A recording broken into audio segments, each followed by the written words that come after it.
ফিলিস্তিনের স্বাধীনতাকামী সশস্ত্র গোষ্ঠী হামাস সংগঠনটির রাজনৈতিক প্রধান ইসমাইল হানিয়াকে হত্যা করা হয়েছে। ইরানের রাজধানী তেহরানে নিজ বাসভবনে তাকে হত্যা করা হয়েছে বলে জানা গেছে। ইরানের রাষ্ট্রীয় টেলিভিশন আজ বুধবার সকালে ইসমাইল হানিয়ার নিহত হওয়ার খবর প্রচার করে বলে জানিয়েছে আল জাজিরা।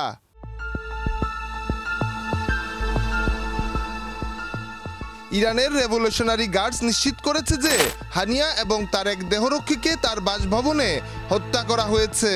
আইআরজিসি আরও জানিয়েছে মঙ্গলবার ইরানের প্রেসিডেন্ট মাসুদ পেজেশকিয়ানের অভিষেক অনুষ্ঠানে যোগ দিতে হানিয়া তেহরানে গিয়েছিলেন। তবে তিনি কিভাবে নিহত হয়েছেন সে বিষয়ে কোনো বিস্তারিত তথ্য উল্লেখ করা হয়নি।